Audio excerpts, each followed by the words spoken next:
పశ్చిమ గోదావరి జిల్లా నర్సాపురం మండలం పెద్దమైనవానిలంక గ్రామంలో తుఫాన్ కారణంగా నష్టపోయిన మత్స్యకారులకు రామకృష్ణ మఠం అండగా నిలిచింది. 70 లక్షల విలువ చేసే బోట్లను పంపిణీ చేశారు. ఈ సందర్భంగా ఎమ్మెల్యే బొమ్మిడి నాయకర్ మాట్లాడుతూ మత్స్యకారుల సంక్షేమానికి ప్రభుత్వం పెద్దపీట వేస్తోందని చెప్పారు. అంశతో ఈ యుగంలో స్వామి వివేకానంద మూర్తి దాల్చిన వివేకానంద రామకృష్ణుని శిష్య జీవుడే శివుడని సేవయే సిద్ధ రామకృష్ణాయ నమః.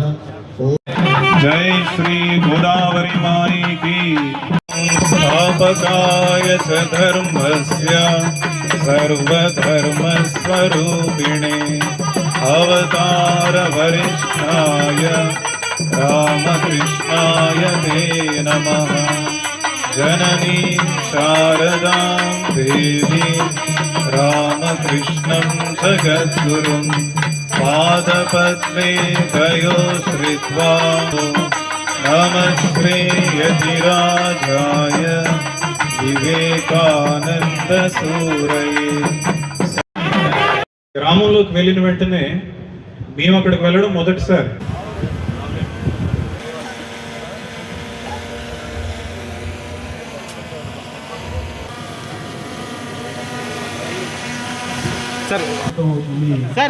మానవత్వంతో రాజువారికి సహాయపడినప్పుడు ఈ ప్రపంచమంతా కూడా దివ్యశక్తిని కనుక మనం బయటికి తీసుకువచ్చి దాని ద్వారా మనం పని చేయవచ్చు. దాని గురించి చెప్తూ స్వామీజీ వారు ఒక ఉదాహరణ చెప్పారు. అబ్దుల్ కలాం లాంటి వారు చాలా చిన్న కుటుంబంలో పుట్టి చాలా పేద కుటుంబంలో ఏమంటారు ఆధ్యాత్మిక సంస్థ అదే విధంగా చూసుకున్నారు.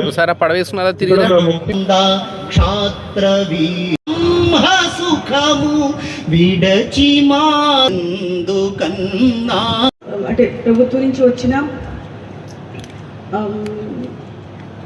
నిత్యావసర సరుకుల పంపిణీని అంతా కూడా ఇక్కడ ఎమ్మెల్యే గారు, మన అధికారులు, ఆర్డీఓ గారు వీరంతా కూడా చాలా జాగ్రత్తగా ఎక్కడ కూడా మిస్ అవ్వకుండా పంపిణీ చేయడం జరిగింది. కానీ వారి యొక్క లైవ్లీహుడ్స్ ఏదైతే గారు మనకి కాల్ చేసి అక్కడ ఉన్న ఫిషర్మెన్కి ఏమి చేయొచ్చు, ఏమి అవసరం ఉంటుంది అన్నప్పుడు నేను 2-3 విషయాలు చెప్పడం జరిగింది. చెప్పినప్పుడు ఇట్లాగా కొంచెం ఇది బోట్స్ ఇస్తే బాగుంటుంది, వలలు కూడా ఇస్తే బాగుంటుంది, వాళ్ళకి జీవనోపాధికి ఉపయోగపడుతుంది అని చెప్పినప్పుడు నాకు మనసులో ఒకలాంటి సంశయం ఉంది. ఇది చాలా పెద్ద పని కదా, ఒక్కొక్కరికి ఇంచుమించు 50,000 నుంచి ₹1,00,000 ఖర్చు అయ్యే ఈ పని మట్ నుంచి రామకృష్ణ మిషన్ సేవా సంస్థ నుంచి వీలవుతుందా అనే ఒక సంశయాన్ని మనసులో ఉన్నప్పటికీ కూడా ధైర్యంగా వీరి మీద ఒక ఆపేక్షని నన్ను వారిని ఈ యొక్క రిక్వెస్ట్ని అడిగే విధంగా ప్రేరేపించడం జరిగింది. అడిగిన వెంటనే సేవానంద గారు, పరిజ్ఞానంద మహారాజ్ గారు బేలూరు మట్కి ఇక్కడ ఉన్న అవసరాన్ని కలకటాలో ఉన్న బేలూరు మట్కి హెడ్ క్వార్టర్స్కి పంపించి వెంటనే శాంక్షన్ చేయడం జరిగింది. ఈ యొక్క ప్రాసెస్ ఎక్కడ కూడా డిలే అనేది జరగదు. తర్వాత క్వాలిటీ అట్మోస్ట్ ఇంపార్టెన్స్ క్వాలిటీకి ఇస్తారు. ఈ రెండు కూడా కాంప్రమైజ్ కాకుండా అనుకున్న టైంలో ఈ బోట్స్ అందించడానికి చాలామంది శ్రమ పడడం జరిగింది. బోట్స్ తయారీదారైన సతీష్ గారు వారిని మన రిక్వెస్ట్ మేరకు ఎమ్మెల్యే గారు మరియు లోకల్ లీడర్స్ అందరూ రిక్వెస్ట్ మేరకు సేవానంద్ గారు, పరిజ్ఞానంద్ గారు ఈ విషయాన్ని నిరంతరము అక్కడి నుంచి పర్యవేక్షిస్తూనే ఉన్నారు.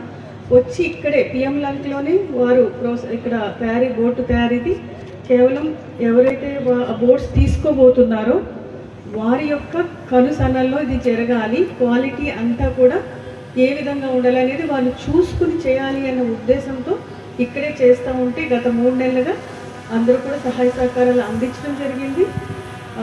మన అసిస్టెంట్ డైరెక్టర్ సత్యనారాయణ రాజు గారు కానీ, జేడీ ఫిషరీస్ కానీ, ఎఫ్డిఓస్ కానీ ఈ కార్యక్రమం చాలా ఉత్సాహంగా పాల్పంచుకుని మత్స్యకారులకు ఈ యొక్క 100% సబ్సిడీ మీద బోట్స్ ఇవ్వడం అనేది ఇది మొట్టమొదటిసారి. ఇంతకుముందు మరి చాలాసార్లు ప్రభుత్వం సబ్సిడీతో ఇచ్చినప్పటికీ అది నెంబర్లు పరిమితంగానే ఉన్నాయి. మొట్టమొదటిసారిగా ఇంతమందికి వాళ్ళ యొక్క జీవనశృతి మెరుగుపడాలని చెప్పేసి ఇవ్వడం జిల్లా అడ్మినిస్ట్రేషన్ తరఫున, ఇక్కడ మత్స్యకారుల తరఫున రామకృష్ణ మఠ సేవా సంస్థకి నా యొక్క హృదయపూర్వక ధన్యవాదాలు తెలియజేస్తున్నాను.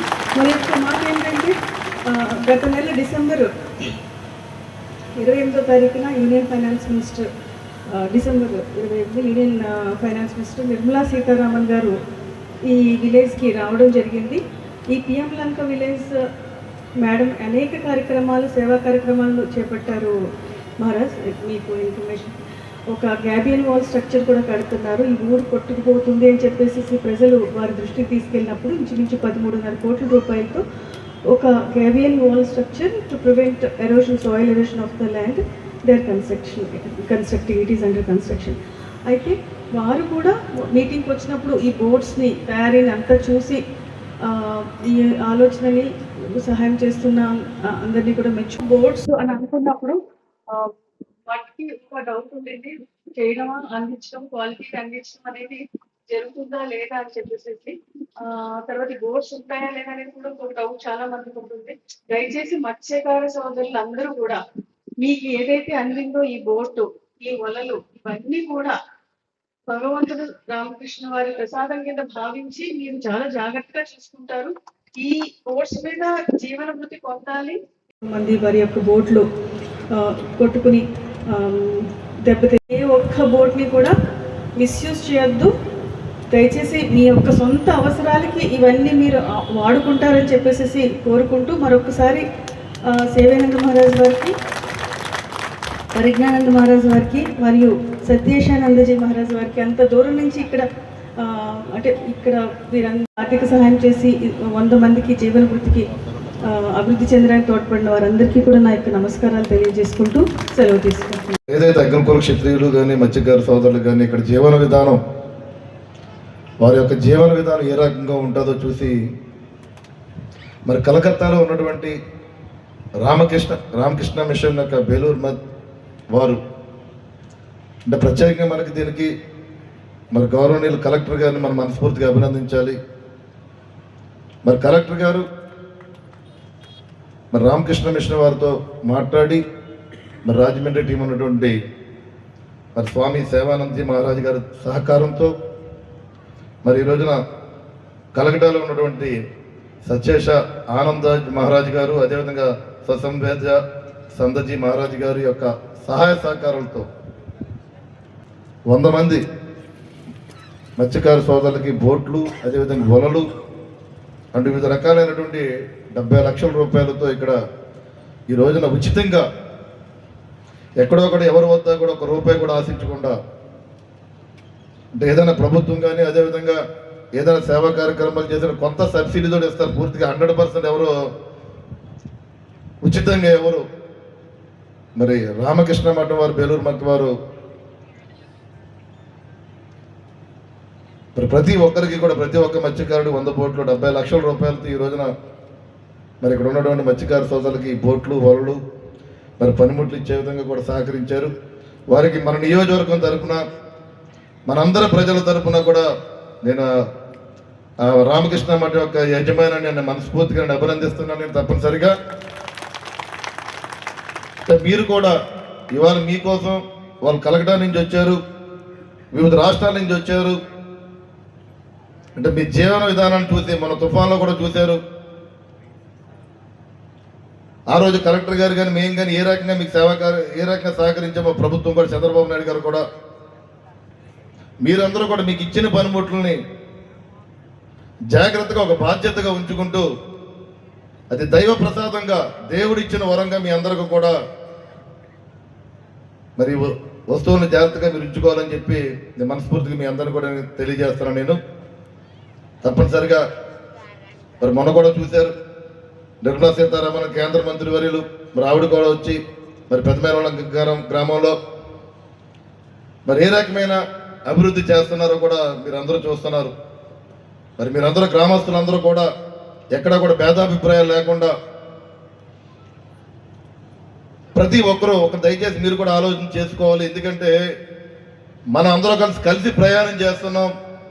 మనం బాగుంటేనే కాదు, మన చుట్టుపక్కల అందరూ కూడా బాగుండాలి. అందరికీ కూడా నేను కోరుకుంటూ మరి ఇలాంటి ఏదైతే మారుమూల గ్రామంలో ఒక చిన్న మత్స్యకార గ్రామంలో మరి ఇక్కడికి స్వామీజీలు అందరూ వచ్చి మరి ఈ కార్యక్రమాన్ని తలపెట్టినందుకు నేను మనస్ఫూర్తిగా వారందరినీ కూడా నేను మరొక్కసారి నేను మనస్ఫూర్తిగా నేను అభినందన తెలియజేసుకుంటూ మరి సెలవు తీసుకుంటాను.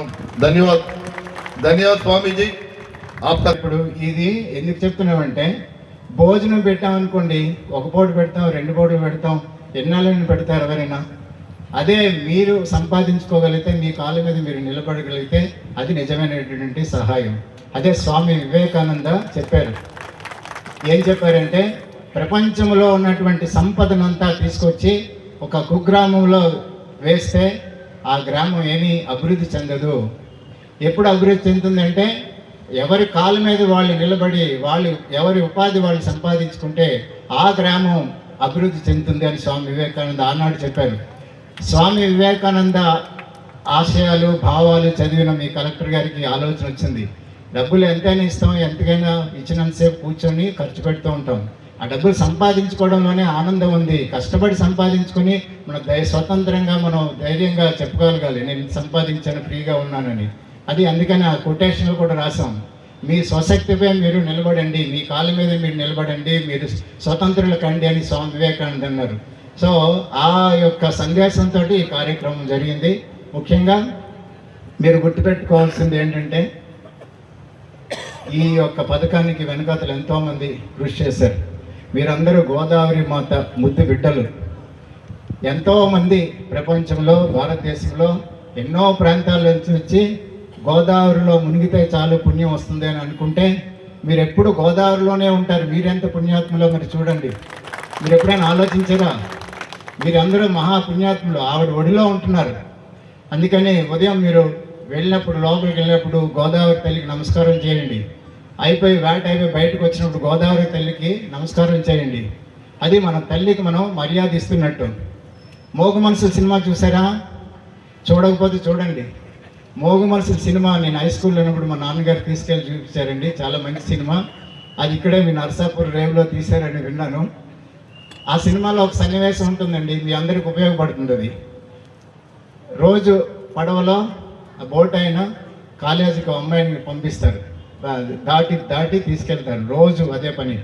ఆ బోటు పడవ నడిపేవాడి పేరు గోపి, ఆ కాలేజ్ స్టూడెంట్ అమ్మాయి పేరు రాధ.